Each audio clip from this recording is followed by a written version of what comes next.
deux sujets super intéressants à voir. Mekaware avec Arnaud Villers, le procédé pour extraire les métaux, notamment des batteries et des scraps de production. Arnaud, je vous donne le contrôle sur la présentation, puisque vous avez quelques animations. Merci Antoine, bonjour à tous et merci, un grand merci au pôle de compétitivité Team 2 ainsi qu'à Aerospace Valley pour permettre de présenter notre projet. J'ai du bruit autour de moi, j'espère que ça ne perturbera pas la présentation. Mekaware est une société jeune, c'est une start-up industrielle deep tech que j'ai créée. Je suis associé fondateur de Mekaware, créée en toute fin décembre 2020. Avec l'inventeur d'une technologie innovante. Alors, je n'arrive pas à passer les slides.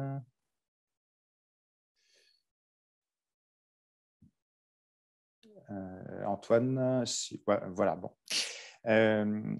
Et donc, Mekaware développe une innovation de rupture pour produire des métaux critiques et des terres rares. Et on va produire ces métaux critiques et ces terres rares à partir de deux déchets.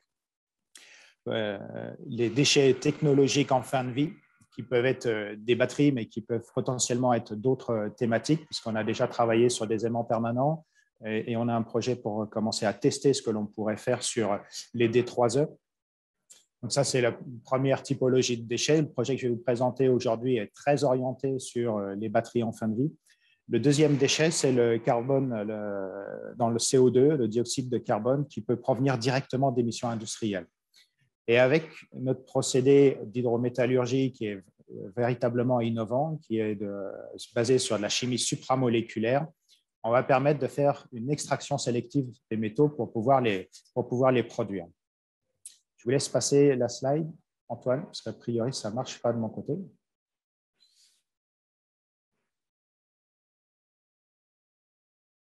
Voilà. Merci. Le marché que l'on adresse, c'est le marché de l'industrie des batteries qui est en train de se mettre en place en Europe. Et on annonce 600 gigawattheures de production annuelle en 2030 avec les différentes industries qui sont projetées. Les chiffres et les données actuelles vont même au-delà de ces 600 gigawattheures. 600 gigawattheures qui sont crédibles parce que c'est l'équivalent du marché européen actuel de voitures thermiques qui serait converti en électrique. 600 gigawattheures, ça nécessite 5 millions de tonnes de matériaux stratégiques, de métaux critiques en particulier. Aujourd'hui, et puis ça a déjà été évoqué dans plusieurs présentations précédentes, ces métaux ne sont pas disponibles en France et en Europe et le recyclage devient une composante importante pour pouvoir petit à petit être un élément important de ce sourcing de matières premières. Next, Antoine. Alors ça, c'est en très simplifié le cycle de vie d'une batterie qui va de la mine jusqu'à la fin de vie en passant par les différentes grandes étapes. Le positionnement de Mekaware sur ça, next, Antoine, c'est à partir d'une batterie en fin de vie. Il y a des opérations préalables nécessaires de mise en sécurité de la batterie, de décharge et de préparation de ce qu'on appelle la black mass, c'est-à-dire la poudre d'électrode broyée et débarrassée d'électrolytes et de polymères. Ça va être l'intrant dans notre procédé et de notre procédé, on va, next, Antoine, vous pouvez tout mettre sur la slide, de notre procédé, on va réextraire les métaux pour les permettre leur réintégration dans le cycle de vie de la batterie pour refabriquer des électrodes et des cellules.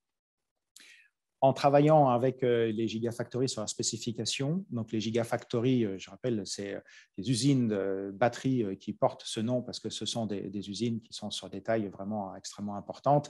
On parle de 150 hectares à Dunkerque pour une des Gigafactories, environ la même chose pour celle qui sera à Douvrin. Et Tesla, à Berlin, c'est 300 hectares. C'est pour ça que ça s'appelle comme ça.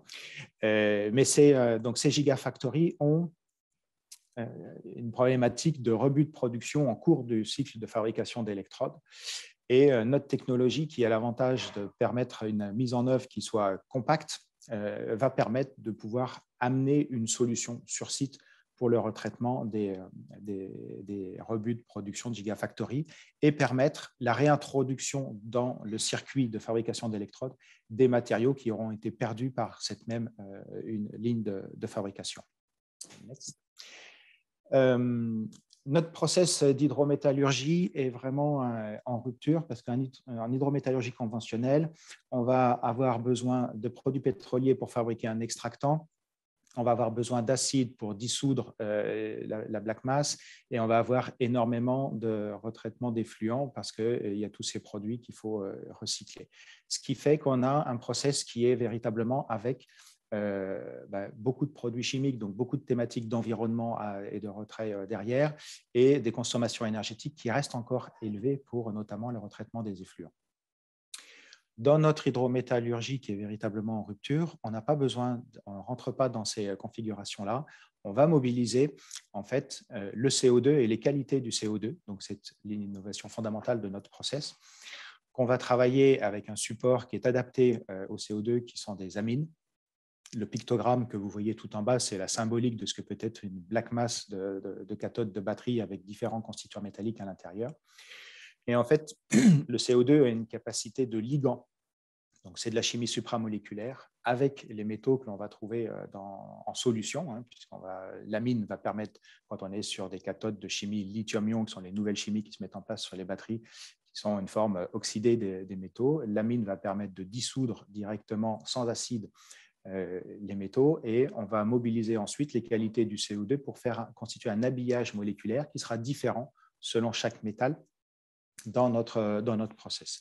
Tout ça, ça se passe à pression ambiante, à température ambiante, donc on a une consommation d'énergie qui est ridicule par rapport à un process industriel, et on va permettre de faire dans le flux, toujours en travaillant en liquide, la dissociation des différents éléments, et on va pouvoir adapter les caractéristiques physico-chimiques du flux pour travailler sur un des métaux dans des conditions données et pouvoir permettre sa précipitation et son extraction derrière.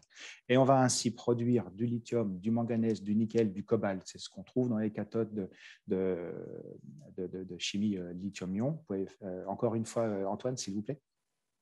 Et on va tout de suite les avoir sous format carbonate ou oxyde, qui sont les formes qui sont réutilisées directement pour la refabrication d'électrodes. Et en un seul cycle, contrairement à l'hydrométallurgie conventionnelle, on va permettre l'extraction de la totalité des métaux qui sont contenus, avec des niveaux d'extraction, comme vous voyez sur la slide, qui sont très élevés, et des niveaux de pureté qui rendent le matériau directement exploitable dans l'industrie, sans autre process de raffinage derrière. L'innovation de notre chimie a été distinguée en France et aux États-Unis en 2020 par la Société française de chimie et la Société américaine de chimie, quand on a pu communiquer sur les brevets. Voilà, c'était les deux petits pictogrammes du bas. Les qualités importantes de notre... Vous pouvez enchaîner sur toute la slide. Merci Antoine. Les qualités importantes, donc mon associé est le professeur Leclerc, qui est l'inventeur de la technologie. Donc lui, il travaille à l'université de Lyon et son domaine, c'est vraiment la chimie supramoléculaire. On va consommer du CO2 qui est un déchet, et donc on va donner une vie utile à ce déchet. Quand on va travailler sur je parle un petit peu technique pour les chimistes des batteries, s'il y en a dans la salle, sur des LNMC 111, on va capter environ 700 kg de CO2 par tonne de métal produit dans la fabrication des carbonates. Ce n'est pas du stockage long terme, parce que quand on va remobiliser ces métaux, il sera réémis, mais c'est un stockage tampon qui commence à l'échelle de cette industrie à devenir significatif. On n'a pas d'effluents à retraiter dans notre process, tout est recirculé. Et on a vraiment très peu, je l'ai déjà évoqué, de consommation d'énergie. Ça nous amène à avoir un procédé qui véritablement est en rupture et très compétitif par rapport à la valeur des métaux sur les valeurs historiques. Je ne parle pas des valeurs qu'ils ont aujourd'hui, donc c'est encore plus beau. Et d'avoir la capacité aussi, avec un procédé compact, de travailler sur un site industriel pour répondre à un besoin donné. La société, qui est une jeune société, vient de faire une levée de fonds importante avec divers investisseurs. L'investisseur qui est important chez nous aujourd'hui par rapport à notre filière métier, c'est l'EIT InnoEnergy, puisque c'est un acteur qui aujourd'hui est présent à notre capital. Et l'EIT InnoEnergy et pilote de l'European Battery Alliance. Et tout notre process est breveté dans le cycle que je vous ai présenté. Next, Antoine. On peut mettre la deuxième aussi. Donc, on a démarré début 2021 l'histoire de la société. On a fait notre premier démonstrateur que vous allez voir juste après pour travailler aujourd'hui sur deux thématiques que sont les rebuts de production des Gigafactories et les batteries en fin de vie, qui ne sont pas exactement la même matière à traiter. Et notre projection via un pilote intermédiaire qui doit naître fin de cette année, c'est 2024. On lance une première unité industrielle en flux continu qui devrait être en une capacité de production entre 5 et 10 000 tonnes par an, c'est-à-dire une tonne-heure en flux continu, en 5 feet. Et notre modèle, par rapport aux qualités de notre process, c'est de pouvoir multiplier en fait, les unités industrielles. On n'a pas besoin d'avoir une unité qui soit la plus grosse possible pour pouvoir absorber des coûts, mais c'est véritablement d'être à proximité du besoin et d'avoir une logistique qui soit réduite au strict minimum. Je vous invite à conclure du coup. Oui. Merci. Voilà, donc sur la slide d'après, vous avez juste sur les deux autres slides la présentation de l'outil avec lequel on travaille aujourd'hui pour notre développement. Et on peut peut-être passer à la slide d'après ou celle d'encore après. On est basé aujourd'hui à Villeurbanne, côté de Lyon. Et juste en dessous, la logique, puisqu'on est sur une activité de recyclage, c'est qu'on ne fait rien tout seul en fait dans ces organisations-là. On a une compétence clé par rapport à un cycle de recyclage qu'on peut proposer, mais on a besoin de partenaires et on fonctionne dans cette logique de partenariat avec plusieurs entreprises. Voilà. Je vous remercie. Merci Arnaud, et notamment dans un projet que Team 2 accompagne.